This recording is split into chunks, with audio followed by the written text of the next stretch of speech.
Hey, how's it going, everybody? Chris Dorsano here. Today I have an interview with Scott Miller, PhD. He's a professional psychologist in the Chicagoland area. Today he's going to talk to you guys about some skills and tips and tricks and how to apply your day, kind of give you in the right mindset. So I'll let Scott tell his story and hope you guys enjoy. So Scott, thanks for coming on. It's my pleasure. So just tell us a little bit about yourself. Well, I grew up in Southern California. I've been in the Midwest for 35 years now, working on improving mental health service delivery. My team and I, which is a group of researchers around the world actually, focus on helping practitioners identify where their weak spots are and develop activities and practices that will help them improve.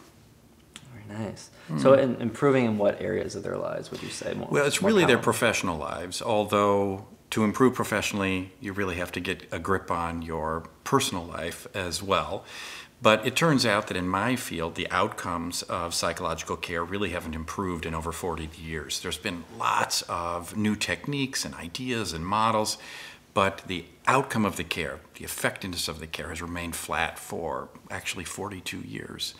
That's a shock to most professionals when they hear it. They see themselves as improving, but when we measure their outcomes, we can actually show that they either stay the same or they get a little bit worse over time. And that's despite spending a huge amount of time and effort at continuing their education. So our team has developed some tools that they can apply in their daily work that helps them identify small areas for potential improvement. That's great. And these areas of improvement, and they can come from either with a coach or by materials that they're reading with you. So what is it about your program, the tools you use, that makes you unique in all the areas? Well, what we found was that the key to success really wasn't in learning some new interesting approach or model or technique. It really was about personal development. And by measuring their outcomes, we get an idea of the picture of how they work on an ongoing basis. And then we use a process called deliberate practice, which was first identified and talked about by the expert on expertise, a psychologist by the name of Anders Ericson, a Swedish psychologist, now lives in the United States where it's a bit warmer. But Anders Ericson wrote a fabulous book just recently published called Peak that summarizes his work over the last 30 years. Nobody had ever contacted him from the domain of mental health services before we reached out to him and said, hey, we're struggling with our effectiveness as a field. Can you help us out? Deliberate practice contains four basic components, four building blocks we call them. The first is to identify individualized learning objectives. What do you need to work on? What's right at the edge of your realm of reliable performance? The things you do well, getting right to the edge of that and finding out when it begins to break down. The second one is connecting with a coach, somebody who's knowledgeable about what you need to learn. The third is to get feedback on an ongoing basis as you try to improve your performance. And the fourth is successive refinement. So over time, constantly honing your skills and improving. Those four areas together constitute deliberate practice. We have the first research out in the last couple of years in the field of psychotherapy at least, showing that when those are applied in a thoughtful and deliberate fashion, the outcome of individual practitioners increase, which means their clients are getting better more quickly. I love that you're honing in on those skills. Like it's something that's constantly being developed in your life. And some people, I feel like those skills, it's a question of what skills to apply in their lives. Right. Yeah. And so that comes in that personal development phase, right? That's right. So in that cycle of the tools, is there a way that you kind of analyze in that first step exactly how it is that they move into the right direction of what those skills they should be working on? Well, let me tell you two different kinds of learning. There's learning about learning and there's learning about performance. Most of us get stuck in the performance domain. We, for example, if you were learning to play the piano, we try to play the whole piece perfectly. That means that if there's an error or a mistake, we often go right back to the beginning and start all over again. In addition, when you're focused on your performance, it's easy to choke because you want to get your performance right, whatever that might be, in business, in music, in my field, in mental health services. What we have to do is break that whole piece of music down into small steps. That might be the finger movements or the timing or the tempo. and practice that particular element. That's about learning. If you can play 2 or 3 notes quickly and in the right order and with the right time and tempo, then you're in the learning mode, as opposed to hoping for the applause at the end of the entire piece. So whatever it is you're doing, you're looking to break it down into its component pieces and work on improving those small areas rather than trying to get the performance exactly right. So as far as your personal performance for our viewers who are out there, what would you say is a first step in moving towards what it is that they want to accomplish? Here's an example of something we do with therapists. In this era of 140 characters, we say every week, simply write down in less than 140 characters one error that was made in executing whatever it is you do in your life. That could be being a good parent. It could also be doing something on the job, whatever your job may be. One error, 140 characters or less. And one thing that you did well, that you think worked fairly well. Keep a catalog of those items and then go back and look for themes 2 to 3 months later. All of us make mistakes, but a lot of those mistakes are random errors in the execution of whatever activity we're engaged in. Can't learn anything from studying your random errors. You have to learn to look for where those errors repeat over and over and over again. If you're watching this, you may even have a sense of what those errors are that seem to come up again and again and again. Take the time, though, to collect the information and start to map out a picture of where your non-random errors occur. That's what then I would target. Once I do that, I need to look for a coach, somebody who can help me with that small specific thing. Ice skaters, for example, have a coach for equipment, a coach for on-ice fitness, a coach for jumping. They have a coach for each specific area. They don't have an ice skating coach, in other words, that does everything, that judges their whole performance. I love that. And I feel like, you guys, that's been a theme about this, where you're doing a cycle. If you're doing the same thing again and again, you're going to get the same results. So if you're waking up every day and you're having this mentality that it's going to be the same, and you just kind of, you have to change that pattern. You have to break that pattern. And what I see over and over again is that when you don't educate yourself, when you're not reading, when you're not going to coaches, when you're not looking at these specific skills, you're not breaking that cycle. So if you're not breaking a cycle, you're not getting that change. And that's exactly why I love like those kind of morals. So when you're thinking about these things in your day-to-day, what's like a quote that like resonates with you? Like what's something that's like stuck with you? Well, my grandmother, my Swedish grandmother, used to always say, the biggest room in her house was the room for improvement. So most of us know that. We know that we need to improve. Going back to your example about breaking the cycle, I would say focus on the cycle and you're going to be lost. As you lay in bed thinking, am I going to have a successful day or not? You're focused on the performance. That's what causes you to choke. Instead, you need to break up the cycle into smaller and smaller component pieces and focus on those particular elements. It's those small components and trying to master them and then assembling them into a much larger performance piece that leads to success. And I know that performance can always improve. That's my goal, but I do that by focusing on the small component pieces. I think that goes what we talked about, guys, was being a life learner, right? You're constantly growing your mind. You're constantly reaching out to people in your network. Look at the people that you're surrounding yourself with. Are they coaches? Are they psychologists? Are they people that are expanding your mindset? So when you're going through, like, what's a book? I know you have some books here that we'd like to talk about in a minute here. But what's a book that you personally resonated with you? What's something that you would recommend to someone to read? Lots and lots of books. But I think of late, the one that I mentioned earlier by Anders Ericson called Peak.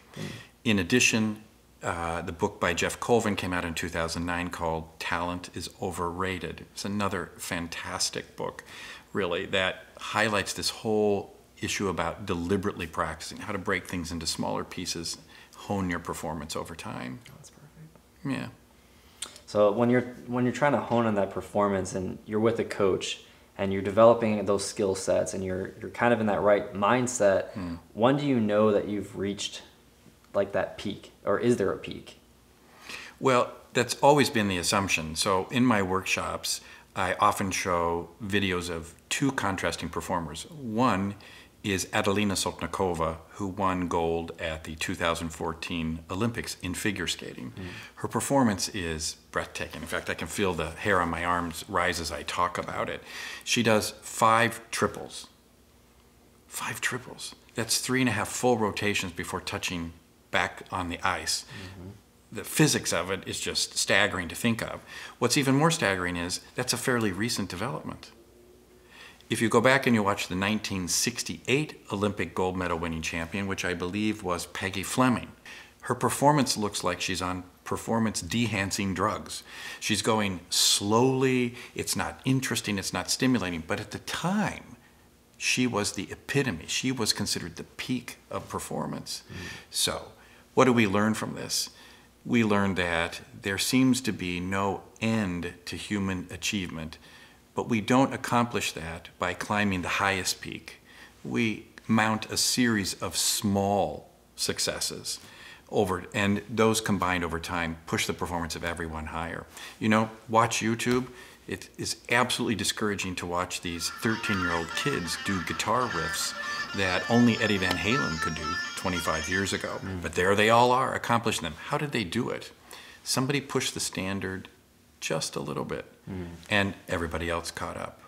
That's what we want people to do. Push the standard. Like, look at what other people are doing. Another good example is the 4-minute mile, right? Exactly right. Like, as soon as it happened, 19 other people do it. That's exactly right. So when you're trying to think in the right mindset as far as what it is that you're trying to accomplish, sometimes you have to go a little bit further. Like, if you're setting, like, if I say I want to do 100 videos for you guys this year, I should say 1,000. I feel like it should be always more. Push it to the limit, because when you reach when you say 100 and you only reach 80, you don't feel like you've reached that potential. Yeah. And you're actually not giving yourself the benefit of the doubt that you can do more. Okay. So when I'm trying to reach new goals, I usually will push the bar a little bit higher. Is that something that you've seen before? It was like pushing it to that next level? Sure.